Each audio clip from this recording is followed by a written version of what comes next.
Hello, my name's Andrew Williams and I'm an area manager here at Skalar Analytical in the Netherlands.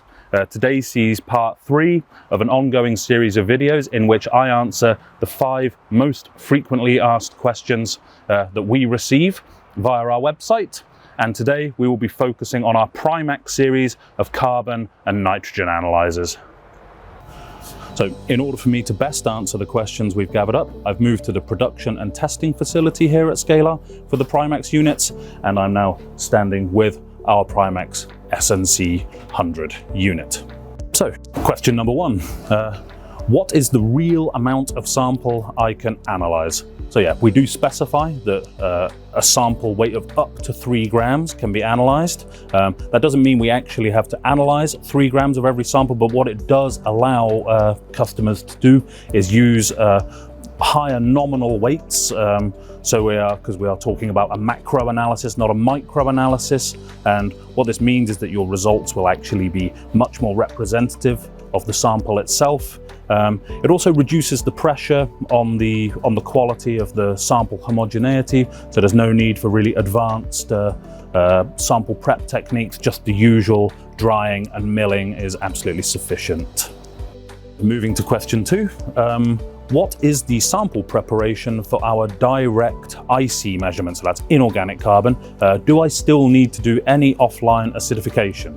Well, actually what we offer is a fully automated analysis of IC by acidification. So what would normally be an offline step where you acidify the sample offline and then run the sample as TC on the assumption you have removed all of the inorganics, what we've actually done is automate that whole step. So the samples are introduced into our IC reactor, they are acidified and sparged, and the carbonates and bicarbonates are immediately liberated from the sample and moved directly to the detector, and then the software will simply calculate TOC as TC minus IC.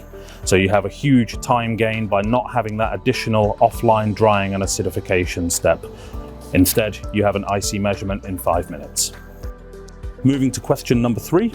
So with carbon speciation in mind, so that's the measurement of organic carbon, elemental carbon, and inorganic carbon. How exactly does the temperature ramping methodology work, and where are these parameters typically analyzed?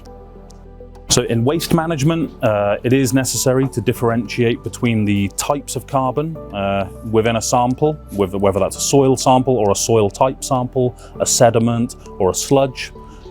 In soil management, high TOC levels can actually prevent anaerobic digestion processes and actually limit nitrogen enrichment in the subsoil. Typically in the past, when you had a simple TC minus IC methodology, the elemental carbon portion of that sample would have been included in your TOC value. So now with this exclusive technology, we are able to differentiate and break down the carbon profile of the sample as a whole. So now that we've established why we need to analyze these parameters, let's take a look at how we analyze these parameters by taking a look inside.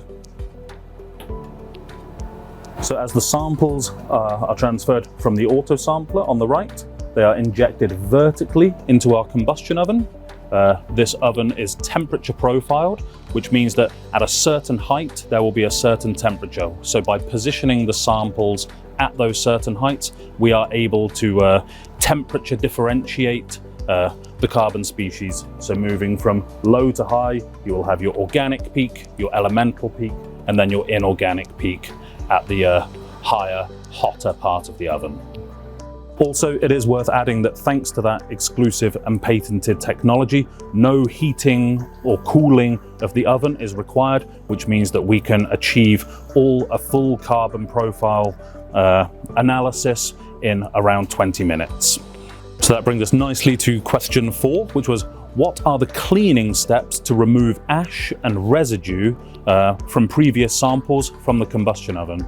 Well, as you saw in question 3, we are using a vertical injection method, and what that actually means is that the crucibles containing the sample actually become actually becomes its own waste receptacle. All the ash, all of the residue, the combustion residues stay in the crucible and are removed from the analyzer and taken back to the autosampler. So this, you actually totally avoid the buildup of ash and residue in the oven. So no need to open up, clean, leading to downtime and so on.